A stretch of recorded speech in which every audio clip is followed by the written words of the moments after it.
Minnesota Governor Tim Walz says his days as a political candidate are over for good. In a declaration that ends months of speculation, Walz told MS Now that he will never run for elected office again. I will never run for an elected office again, never again. There are other ways to serve and I'll find them. The announcement shuts the door on any future campaigns, including talk that the former Democratic vice presidential nominee might consider a 2028 presidential run. Walz, 61, is currently serving out his second term as Minnesota's governor, which ends in early 2027. Earlier this year, he announced he would not seek re-election, but at the time left open the possibility of pursuing another office. That option is now firmly off the table. Walz has been increasingly at odds with the Trump administration, particularly over federal immigration enforcement in Minnesota and a widening welfare fraud investigation that has become a political flashpoint. Minnesota has drawn sharp criticism from President Donald Trump, who has accused the state of being a hub for fraudulent money laundering tied to non-profit programs. Walz has pushed back, calling the situation a crisis, but accusing Republicans of exploiting it for political gain. Deportation raids under Operation Metro Surge began in early December, bringing ICE and Border Patrol agents into the Minneapolis-St. Paul area, a move Walz strongly criticized. Walz says these pressures helped solidify his decision to step away from electoral politics altogether. Thanks everybody for joining us again. We're now about 24 hours from the killing of Alex.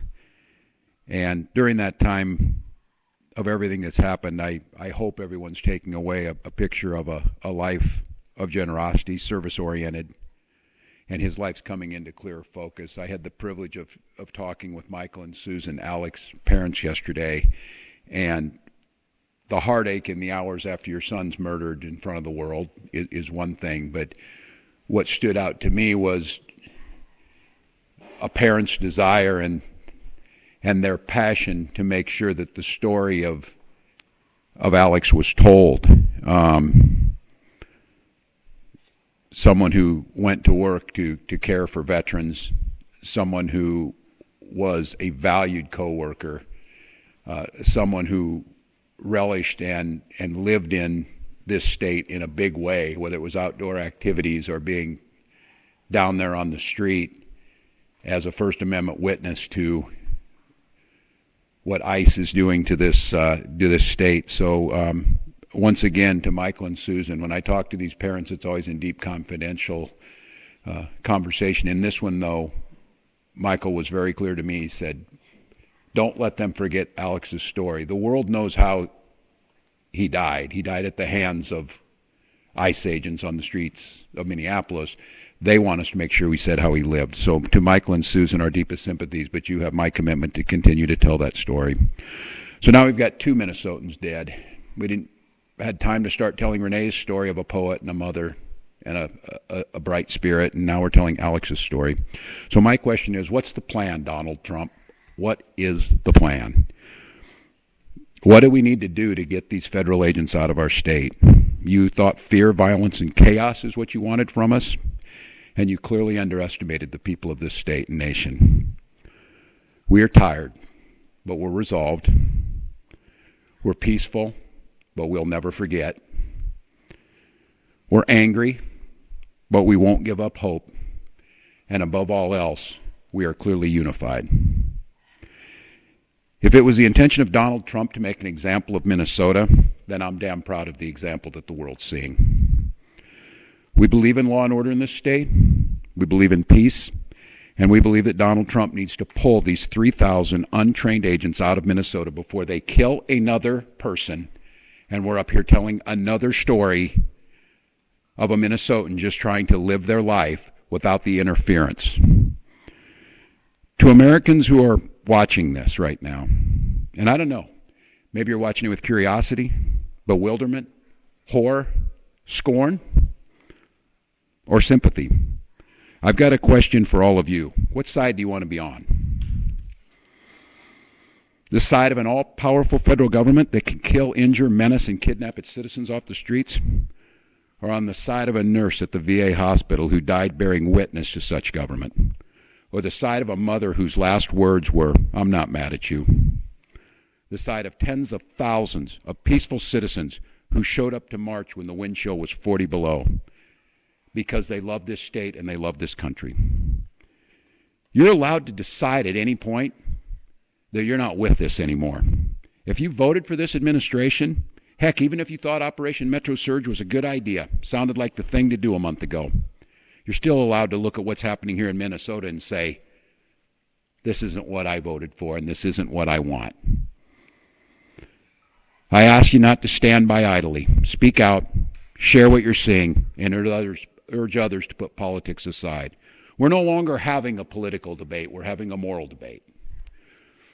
We all want secure borders and immigration enforcement that prioritizes criminals. And I want to thank the press, especially the local press, who has done a deep dive to show that's exactly what Minnesota does. But what you're seeing is not common sense, lawful, or humane enforcement. That's not what this occupation is about.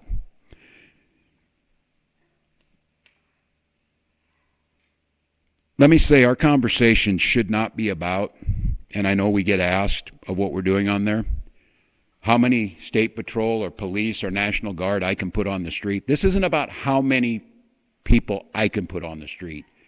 It's about how many of these people, these ICE agents and whoever else was thrown into this unholy mess, how many Donald Trump can get out of here. Minnesotans, you've won the hearts and minds of people across this country, and you've done it through your peaceful, resolved defense of your neighbors and the Constitution. So once again, Minnesotans, stay peaceful, stay safe. Change is coming and we can feel it. But this fight still goes on. We'll be glad to take some questions, folks. Tom? Walz, you got a letter from Attorney General Pam Bondi making several demands, I guess you would call them, regarding sanctuary cities, regarding fraud and voter rolls. Your response to that, and is there anything you can do to meet the Trump administration at least part of the way to try to turn this temperature down? Well, first of all, it's not a serious attempt, and the Attorney General sent that in. I would thank the local folks and Commissioner Snell. A great thank you to you and your team over there.